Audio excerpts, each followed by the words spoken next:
The new rules to wholesaling real estate in 2025 that nobody is talking about. Guys, it's Rick Ginn. In today's video, I'm going to share 5 reasons why the rules have changed for 2025, specifically to wholesaling real estate. And if you stay with me to the end, I'll give you the 4 rules that you can apply to have success in wholesaling real estate right now in 2025. But before I get into it, do me a favor, make sure you smash that like button, hit that subscribe button so we can share these new rules with anybody who wants to learn about wholesaling. Unless you've been hiding under a rock, you understand things have changed in 2025. Some for the good, some for the worse. I want to go over them in today's video. So first and foremost, the party from 2013 to 2023, that 10-year run, I'm going to be honest with you, it made a lot of people really rich in wholesaling, but it actually made as many poor, if not poor. Terrible coaching programs, rough information on the internet. You see, from 2013 to 2023, here was the method of operation. Here's how most of the training went. Put everything under contract and throw it up and see if it'll stick on the wall and see if you can find a cash buyer. And honestly, I have to actually admit it worked for that 10-year period. But the problem is we left the fundamentals of wholesaling and people thought they had wholesaling all dialed in. And then if you look at from like 2022 to 2024, there's actually people who admit they lost money wholesaling. And I'm telling you, if you lost money wholesaling, it means you weren't wholesaling. You see, the entire objective of wholesaling is to minimize your risk and maximize your reward. So if you lost money, it means you maximize reward by maximizing your risk. And that's not wholesaling, it's called speculation. You see, the real estate market got wise to wholesaling, but we have to go through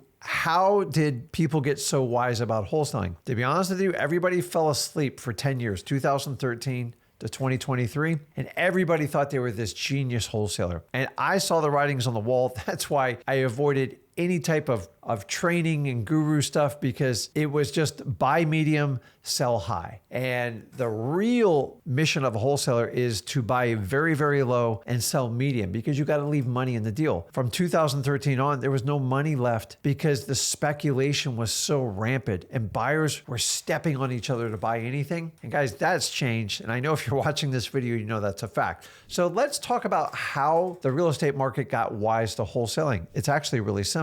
Let me walk you through it. Number one, the Federal Reserve interest rate was a big driver in the behavior over the last 10 years. In fact, from 2013 all the way to 2023, it was a crazy interest rate environment. They just kept dropping. And then when the pandemic hit, we dropped as low as in the 2% range. And translation is money got super cheap. And once capital got cheap, people deployed it. They put a lot of pressure on real estate, and that's why the speculation boom just took off. And wholesalers sitting in the right position, like myself, my son Zach, and a lot of you guys that went on that run, you were making money. Actually, it was so easy, it actually felt weird to me. I was wildly uncomfortable because I have always understood the fundamentals of wholesaling, and for the first time, it was disregarded. And we saw this entire wave of people making money, which I'm happy about, but the problem is all the courses, all the information came out, and basically put anything under contract, throw it on the wall, and the numbers will work out. You see, when I started out wholesaling, a failed contract was frowned upon. And really from 2013 to 2023, it was the norm. It was out of control. That's the first part of the Federal Reserve. And obviously in late 2022, they did a shift and then rates ramped up to where they are today. Now, hopefully we're going to get a break here and hopefully we can go through a smaller boom like this. I don't think we're ever going to see the boom like we saw for that 10 years. There was a second step that the Federal Reserve, when they raised the interest rates, people that were actually sitting on capital finally said, you know what, real estate's been so hot for 10 years. Why don't I just put my money in treasury bills or a money market and I can earn between 4 and 4.5%. And there's zero risk and my liquidity is 24 hours. And to be honest with you, people would park their money in money markets or CDs. I don't know why people even do CDs anymore with banks. They're just ripping you off. I do the exact same thing. I keep an incredible amount of money in the money market. Why? Because I'm beating inflation on average is 2.5 to 3% a year. I know the Fed wants to target 2%. I don't think they're ever going to hit it. And so as long as my money's earning more than what inflation is, I feel like my kingdom is always growing. Here's the challenge, guys, is we're having shift in interest rates. And when they start to drop down, and I believe that magical number is once the rates right now, as I shoot this video, is around 3.95, maybe 3.98. When we get down to 3.5, people like myself, we're going to deploy that capital in the money markets and put it towards higher and better returns. What's more attractive than real estate? I get the write-offs, I get a return on it, and all that money that left real estate is going to start pushing back in. How much? From the Fed's own admission, it's $8 trillion. It is a record number. Usually it's about half that, less than half that, 3.5 trillion. And once those rates drop, that money is going to spread out. Now, will it go to the stock market? I don't know. Stock market's way overplayed. Real estate's always been the safe haven for people who buy assets to get safe returns and get the tax advantage of the depreciation. So translation, I think we are going to have a massive shift because the environment is, why put my money at risk when I can earn 4.5%? Well, those days look like they might be coming to an end, and we're going to have to pay close attention to that. The next thing is sellers got armed with information. They actually learned the value of their house. And before the advent of AI and Zillow and Trulio and all these other wonderful sites to give valuations, the Zestimate is the law of the land right now. And homeowners look at it every day like it's like the stock market. You see, in the past, they had to rely on realtors to run comparison reports and figure out what their house was valued at. And the only thing they could look at was MLS data, talk to a realtor and a broker, and that was pretty much it. Now, fast forward to 2025, the amount of softwares out there, you have XLeads, you have Zillow, you have Trulio, you have Homes.com. They are inundated with what their house is worth, and they watch it like the stock market. So why are you shocked when you go on an appointment and now sellers are armed with information and they believe it's biblical, and it is your job to educate them, tell them how you support it, how you can't support those numbers, and really see what they need to accomplish with the sale of their house. Remember, I'm only focused on people that need to sell. Most of the times, people that are obsessed with the value of the house are people that want to sell. And so the good news is it's not overwhelming, but I always want to know when I go on an appointment, either in person or virtual, I want to know what they're looking at in Zillow. They're looking at it. If you ignore it, you're absolutely crazy. Guys, sellers have information. I started out wholesaling when they didn't have the information. In fact, I had to go to realtors to get information. This has been a massive shift, and it has changed the rules in wholesaling. So let's talk about buyers. Well, with the shifting economy with the Federal Reserve and the rates going up, especially for the last 10 years, they have taken a more conservative approach. What do I mean? The thing is, unless they're going to make a massive profit, they don't want to take a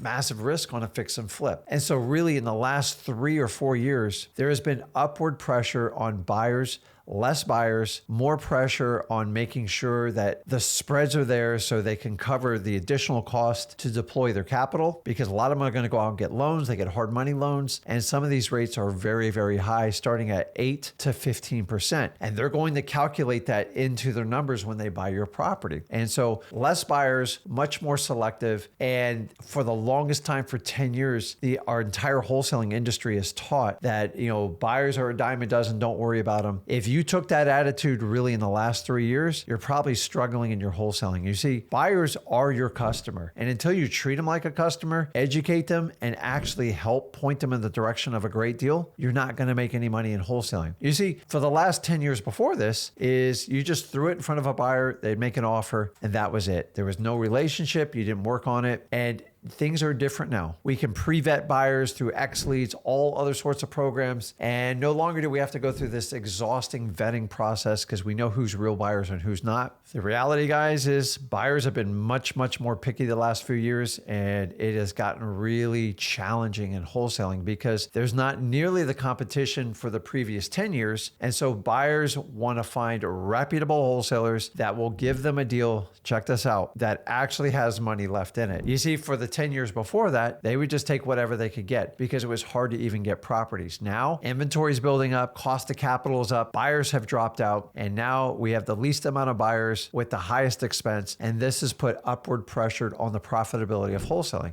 It's just the truth. And then the last thing is we got to just talk about it. AI is becoming a big factor in all of real estate. Why? AI is replacing a lot of VAs, virtual assistants, and AI is helping us do instant calculations, do repair cost analysis, and it can do projections way out. Us wholesalers can do it. That's great. And we use it for marketing purposes, help compile data, and it gives us speed. But you got to understand buyers and sellers are using AI as well. And so if you're not educated on AI and you don't deploy that in your wholesaling business, the rules have changed, guys. You have to be open to using AI so you're faster, more efficient, and you beat your competition to the freshest leads possible in wholesaling. So listen, guys, markets change, markets are fluid. This is a good thing. I've been in wholesaling over 23 years. I'm telling you, there's always an ebb and a flow. I like changing markets because it creates more opportunity, creates more volume of transactions in wholesaling. And that means you and me have more contracts to write and more opportunities. It's a good thing. When this happens, as I said, it creates more activity. You get more buyer competition, which we desperately need in wholesaling. And think about that $8 trillion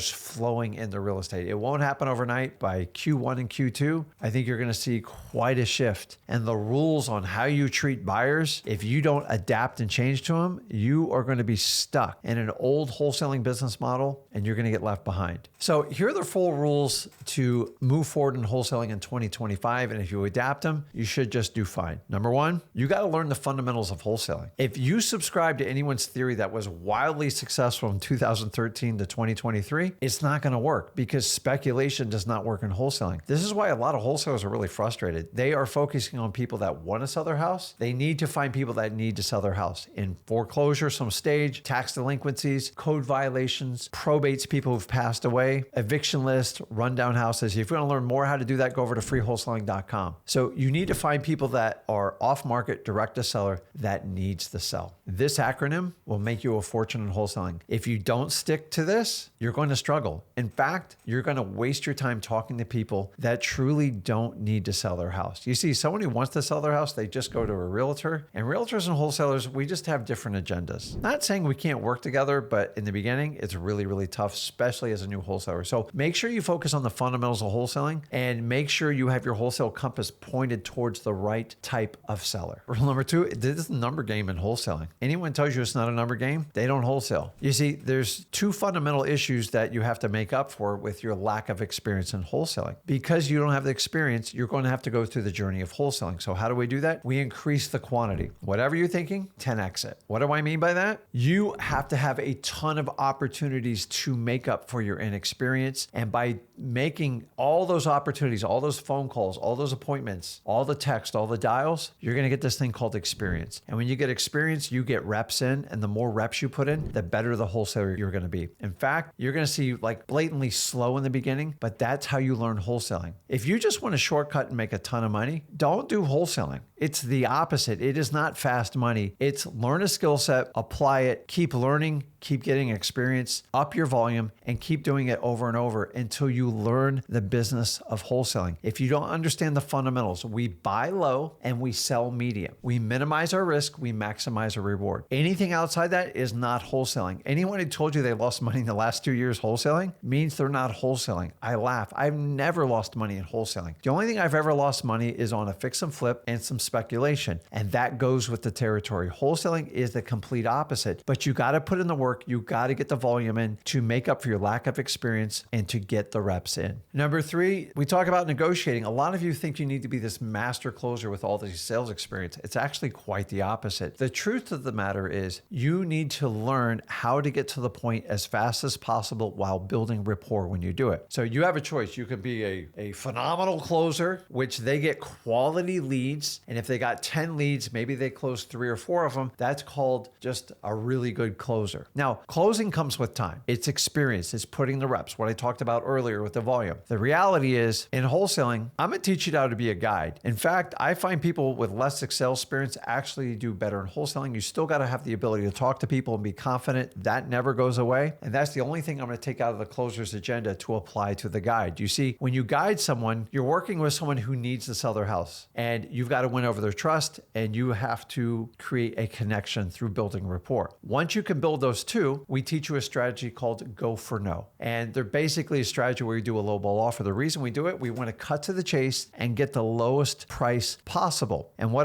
do? I get a reaction. I get a trigger from them. When I get a trigger, they typically tell me what they need to get for the house. And it is a straight line method to get the fastest negotiations done. You want to drag it on 2 or 3 weeks? Go ahead. Be a closer. You don't have the experience for it. And the only way you can become good at closing is over time. We will get you there. So I rather you have a ton of deals, guide these people, walk them down your funnel, and use the Go for No method. It'll be far more effective. If you dealt with 300 people like that you got to the closing line and you got, 20 or 30 of them to the finish line, you're going to do better on the guy who has 10 quality leads and closes 3 or 4 of them. Oh, but they're the best closer. Who cares in the beginning? You need to get experience. All great closings, meaning their ratio to getting a contract accepted to their appointment, it goes up. And the only way you can do that over time, you can be coached to it, but you have to go through the trials and errors. So make sure you take the guide mentality when going wholesaling. If you focus on people who need to sell, you see people who want to sell, they need a realtor and a salesman. And I don't want you to be that. If you just want to focus on closing on that part, that's another business.